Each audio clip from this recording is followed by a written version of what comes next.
Hey everybody, I just wanted to come on here and update you guys on Bitcoin and some of the geopolitical news going on. I know it's been a couple of days since I've updated it, only because I didn't want to keep reminding you guys of the same stuff. I want you guys to go and look for it on your own just to verify that the stuff I'm talking about is legit. And I want to give you time to digest. Don't want to talk about the same stuff every day. But it seems like the same stuff continues to happen every day on the geopolitical spectrum. Not only is it Hong Kong and France and Belgium and all the Middle East that are in chaos now with riots and stuff. And then you got South America and Chile starting their riots. There's been riots in Brazil, they just don't cover them. There's been stuff going on in Argentina. We've known that, we just seem to forget. It's like, well, yeah, the riots in Chile are so important. But hey, the country next door is already worse off than Chile. So it's not like it's something new. It's the big picture. It's still the same relevant information. Basically, I call it the hunger index. It's just whenever you see these riots that spark from a raise in, for example, in Chile, the fare for the metro, or in France, the price of gasoline going up. In Hong Kong, also the price of, I forget what it was, some price or some law or whatever. But I think it was mainly due to prices. It's all economics. I've done a lot of research on Hong Kong, and the population, the poor population lives in Hong Kong. They basically live like animals in cages. The retired people without much family. Cages in homes that are like literally like one apartment's filled with like 50 cages, and that's their private space. You know, they go inside their cage and they lock their stuff up. Pretty bad situation, and that's just all over the world. It's just bad. It looks really bad there because it's so compacted. It needs to be that way. But yeah, the whole world, this whole globalization thing, it did not work out for the bottom. For the bottom 2/3, I mean, literally, it did not work out. It's made everything extremely more competitive in the areas that it shouldn't be. You know, it was supposed to work. Each country has their specialization, and you're supposed to be better off because of it. But with all the migration, all the corrupt governments that are basically fighting for their last breath because of globalization, trying to take over their country, their land, their water resources. This is what's happening. You know, everything around the world that you see military presence, it is a takeover of the actual land and resources for the future 2030 world agenda, where basically we are no longer owners or anything like that. We are maintained by the world elite to make sure that the planet is staying in a clean, efficient manner and not being overpopulated, overburdened, and overtaxed as it is right now. And yet, most of the population is not benefiting from taxing the earth that much. So that's what I believe is the big picture, and you can see it happening all over the world with all these different riots that are basically being sparked by for economic reasons. They just can't continue. And I was doing some research into the Chile riots. I know you got a lot of people out there that are more well off. It's a very divided country. There's a big 1% a small 1% population, and then everybody else. There's no in between.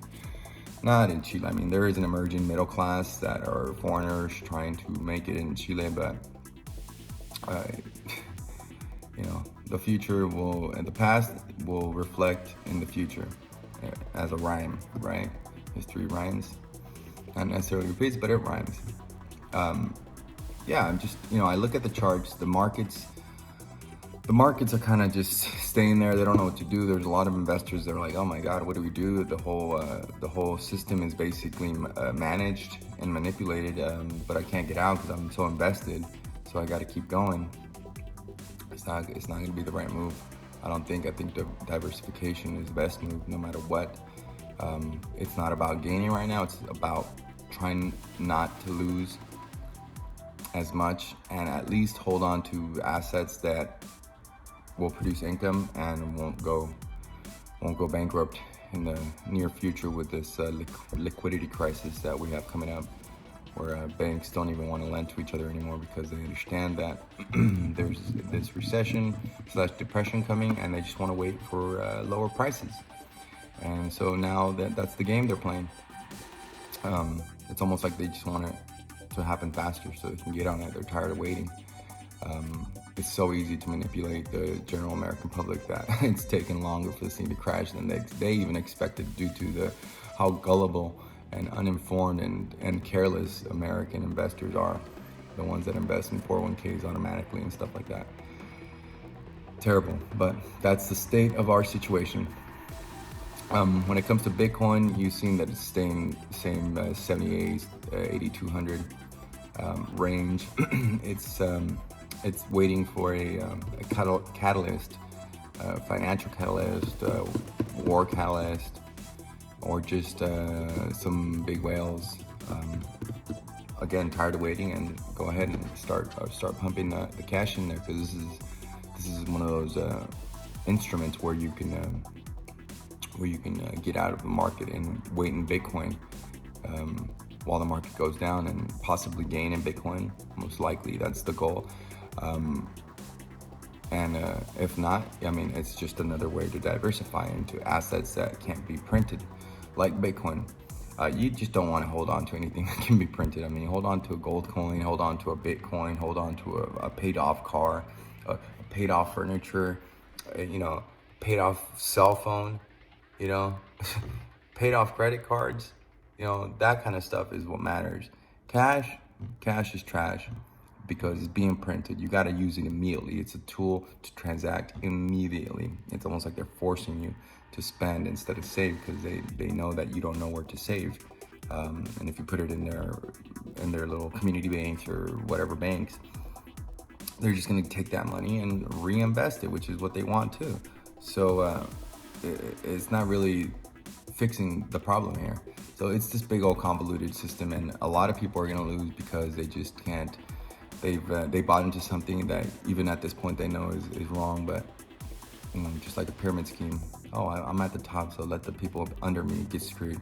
Which is people like me, millennials, and others that are younger, that are going to have to pay more taxes in the future, with Democrats and all kinds of people trying to tax people more, young people more specifically, with all kinds of like medical expenses that they force us to pay that we don't even go to the doctor to use, or we have a huge deductible where basically the insurance is pointless.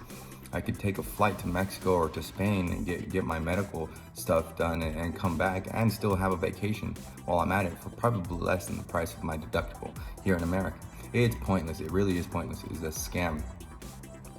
I don't want to get too passionate about this because there's so many things that are wrong with the economy and the way we're being abused and what they want to do in the future, and how they want us to think with this whole Common Core stuff. It just, it almost seems like they're trying to turn us into North Korea to take advantage of us.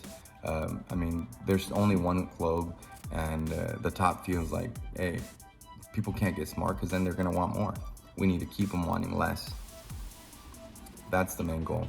Give them less, make them want less so they don't complain.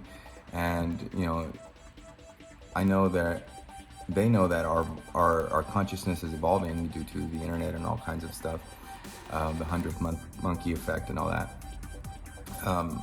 And so they're purposely putting fluoride in water and all kinds of prescription medication that does all kinds of harm to our brain function. And so, that's where we're at. So we're past that. That was like years ago that they started that. Now they're at the point where just look at China and look at other places that are religious dissidents.